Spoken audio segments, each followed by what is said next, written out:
Welcome back to my shop. I'm going to talk about the drills that I use for stairs and railing making. And, I'll say right up front, I'm not sponsored by anybody and I've not received any drills or anything else in this video as a gift. And I will also say that you can do great work with any line of drills. It's not really the drill that makes the man or the carpenter. It's the skill set that you have. But just like, say, a pro golfer or a pro hockey player or a pro fisherman, if you're really at the top of your game, I guess you're going to want to have good golf clubs. Same with a carpenter. And what's interesting about my line of work is the stair building and stair railing building is that there's just a lot of work that involves drills. And often you're running 3 or 4 drills at a time. And as one of the viewers on my channel mentioned, yeah, it's almost like you need a drill for every bit. And I would say that even though it was said as a joke, it's almost true when you're doing railing fittings onto newel posts and that sort of thing. I'll have 3 or 4 drills on the go because you just spend way too much time changing bits all the time and picking up one drill, drilling a hole, and then changing the bit or the chuck. So again, that's why I like to have a number of drills. And over the years, I've sort of centered in on the Festool system. It's kind of one of those things where you buy the first Festool and it comes in a sustainer, and it's almost like you get tricked into buying more stuff because everything connects together and works together. But I would say the same for any brand. Like if you're got a Milwaukee platform, then you're going to stay with that system for all the drills. Same with DeWalt. These drills here, these are kind of the drills that I use more on outside construction, kind of rough and ready kind of work. This is a lower end rigid drill, does the job, but I really like the Festool system. This is my latest drill. This is called a CXS-18.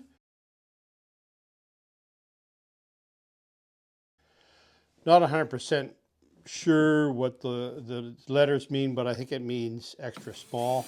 So it's a little smaller drill. I really like this 18 bolt drill, and it's the only one I have that's the C configuration. So the rest of the drills are like this, where it's a T configuration. And I did try out a CXS-12, which is a really decent drill for smaller, kind of jobs, less torque, less power, but still a substantial piece of kit.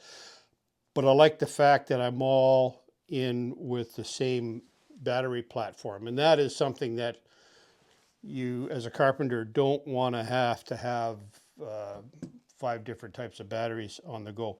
And I'll just show you, over here is my drill tower system, and all my drills are in this stack. It's on a sys cart.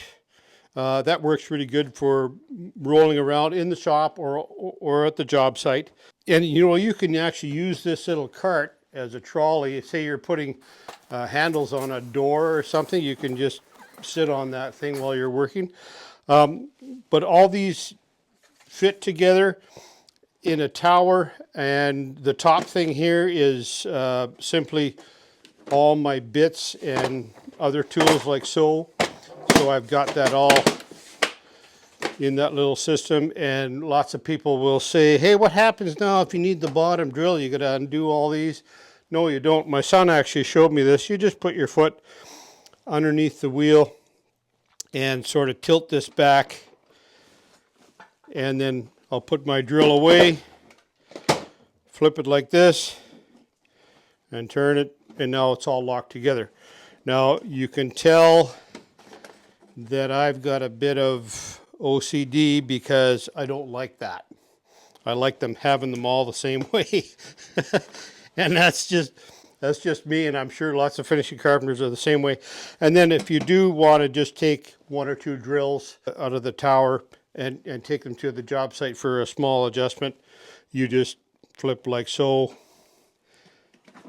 and then take a couple drills, and away you go.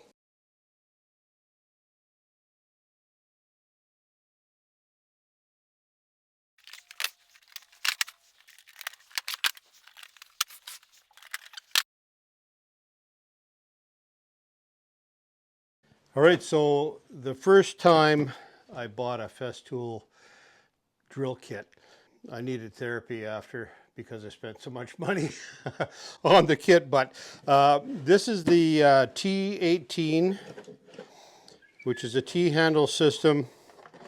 And this drill kit was really attractive to me as a stair builder because it's got the several different chucks in it. And it's the larger half-inch chuck that's really hardcore for doing some heavy-duty drilling.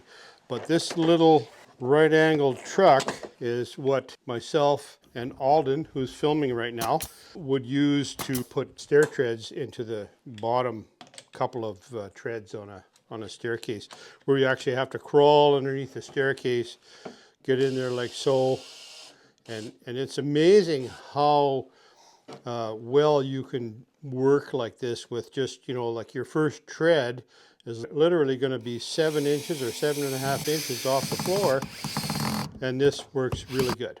And it's really well made. A number of different adjustments here for the angle that you need. All right, so even though I have used this angle drill attachment with a regular driver bit, I'm told by the repair people it's not meant to work that way. And in fact, I've had a bit get jammed into this spindle and I had to beat it out with a hammer in a vise. So it's meant to be used with the Centrotec connector like this. And then, like I said, it's got the half-inch chuck. This is what I would use for hogging out 1.5-inch holes and newel posts for the zip bolt systems that we use. Then it's got also an offset chuck, which sort of the best way to describe the, a use for that would be, say you're going to drill a cabinet into a stud right at the end of the gable. You can get that chuck right up against the inside of your cabinet. And of course, there's a whole bunch of different usages for that chuck itself, okay? And here's the assortment of 8 different chucks that can be used on the Festool drill system, and also some bits that are specialty in nature. Okay, now I'll talk a little bit about the Centrotec system, and that is a Festool patent Centrotec system. It's a different connection system than your standard drill driver, and it works really good. I like to be able to take my bit out that I'm going to use for putting in screws, and I've bought some aftermarket bits from Snappy. I can just slip that in and then switch it out. Here's a self-centering bit system. So I bought a little kit like that. And you can also buy drill bits in various sizes that are on the Centrotec system. And here I'll show you the difference. You can see the notable difference here between the regular and Centrotec. So this won't actually work, but a Centrotec works really slick. All right. So this offset chuck with the T18 kit will accept a Centrotec bit and hold it securely, and also a standard driver bit. So that is that system and that drill. I will jump over to, because I've already talked about the Centrotec system, one of the more later drills I bought. And what you can see here, they've changed the design of the sustainer. This is probably a 10-year-old drill. This is maybe 5-year-old, this driver, and that's a different sustainer, a different generation of sustainer. It's got the curved handle on the old one, the straight handle on the new one. And this is the driver. It's called the TID-18. And this driver is really a smooth operating, powerful driver, and unlike everything else in the Festool line, it will use an ordinary bit. So the Centrotec, actually, I don't even know if it'll work. Let's see. So there's a regular bit. Let's see if the Centrotec will work. I don't think it will. So there you go. So that was a wise on the part of Festool to make the driver. You can't put a chuck on it anyway. So that's a really good adaptation that they made. What is really interesting about this driver, it's actually got a Bluetooth battery on it. So you're going to ask me, why would I need that? Well, particularly when you're going to be doing drilling, say you're going to be drilling into a concrete wall in a living room, you're mounting a TV bracket or something, this can be hooked up to your vacuum system so that when you turn your drill on, you can hold the vacuum with your other hand and it'll come on automatically. So that is kind of a cool thing. And this battery on this driver is interchangeable with the battery on this bad boy as well. So that's the TID 18. I was actually doing some framing on a project, and the customer, a female customer, she said, well, wow, is that ever a smooth sounding drill? And it is. It's really a powerful drill. And this is the one drill that I will use readily on a construction site. Say I'm doing some framing or something. And you can tell the difference there. Here's my old DeWalt. And it's a tired old guy, but it still does the job. But you can, something going on with the motor there. But this is a good driver for sure. The other drill that I really like, and I think it was probably the second one I bought, was the CXS-18. And I think that stands for extra small. But this little drill here, it definitely is not the drill you're going to want to use for hogging out, 1 inch or 1.5 inch holes with a Forstner bit. But it's quite a capable, nice little drill, very light. Lots of cabinet installers love this little drill. This drill has really been worked hard. And I started having a little bit of smell coming off it. I could tell the brushes were going, so I sent it away to Festool and had it reconditioned, and it was quite reasonable, the repairs, and I can't complain. A really good little drill. The only difference is a different battery platform. So that is something to think about, whether you want to get into a different battery platform or have them all. That would be why I was talking about the latest drill I bought, the, where is it now? Yeah, the CXS-18, which is right here. That takes the 18 volt battery, so that's all interchangeable. This one's not.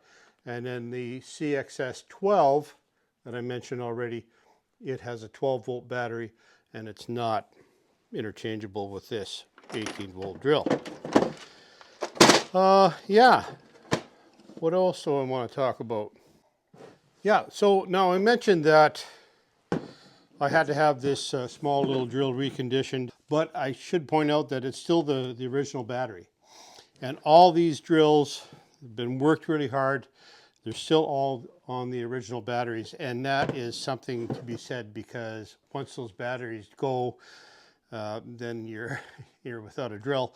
And that is, earlier on with cordless drills, that was the problem, is the batteries just didn't sustain long term.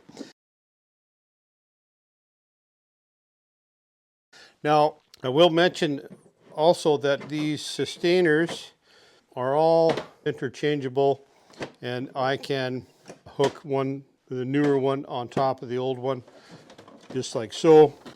If you're not familiar with Sustainers, there's a number of different companies that are using them now. Festool was the first one to use sustainer system. This is a really cool option, and it's got a little level that I bought separately, Festool level, that slides into this drill kit and snaps in place.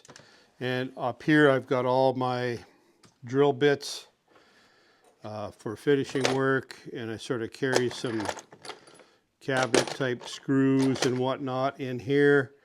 Nice thing about this is I can just grab this drill and away I go. A couple things to remember: if you put a crayon for filling nail holes or screw holes in the top of this and you leave it in the sun, it will melt. And the other thing I've done is I've not snapped this lid and opened the drill and lost all my stuff onto the ground. But otherwise, this is a really good system. The new Sustainer platform, you can lift it this way as well as the standard way here. All right.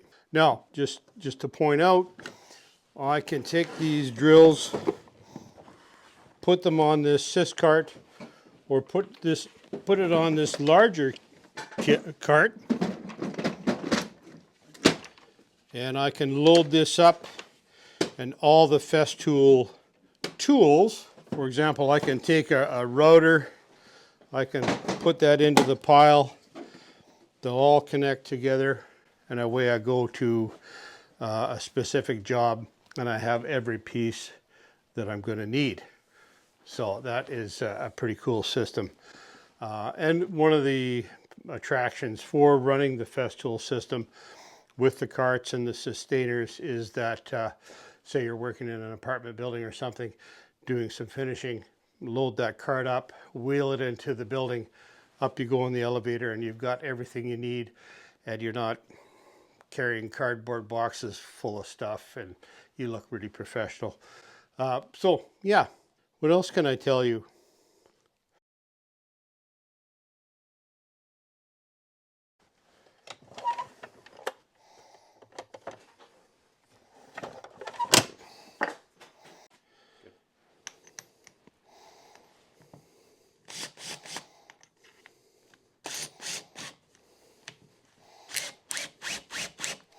So one of the things I do is when I'm using a big Forstner, or any bit for that matter, is I have it on one.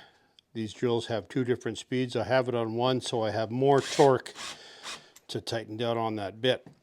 Now, if I'm drilling a hole into, let's say I'm doing a newel post, and then after I'm going to do a 5/8 hole through the bottom of the newel post, and this one perpendicular into the face of the newel post.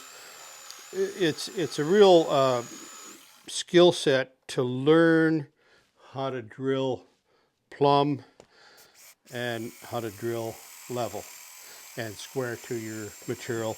And I mean, there's a couple little tricks. One of them is the way that the Forstner bit, if you're perfectly perpendicular to your workpiece, it'll start taking material off evenly.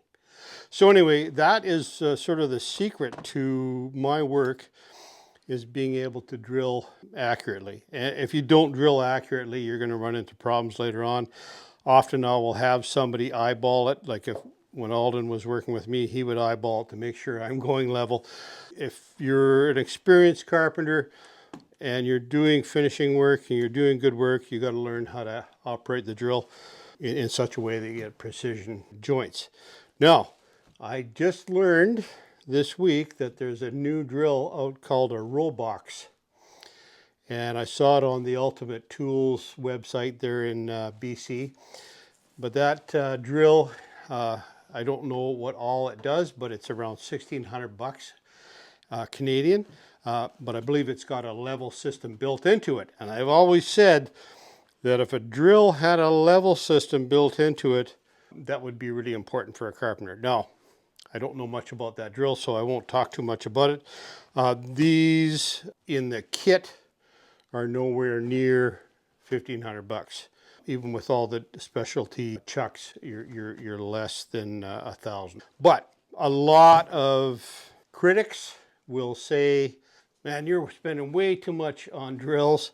But I have to say that it's paid in dividends just with the quality of my work. And like I say, it's something where you take pride in doing good work and you're using good tools. And I suppose, not that I'm entitled to spend lots of money, but if you're doing good work, then there's an expectation that you would have good tools to go with it. Now, as I said before, there's lots of carpenters out there that do a lot better work than I do with basically garden variety drills. And also you have to think about where you're going to allocate your budget. And I've talked about that in the past. But anyway, thanks very much for watching. And thank you, Alden, for doing the filming. Let me know if you like the Festool system or if you run another system that you're really impressed with. I know that Hilti has some really good drills out, and I'd be interested in hearing your opinion on those things. And yeah, any suggestions or ideas or thoughts on other drill platforms, let me know in the comments. And we'll see you in the next video.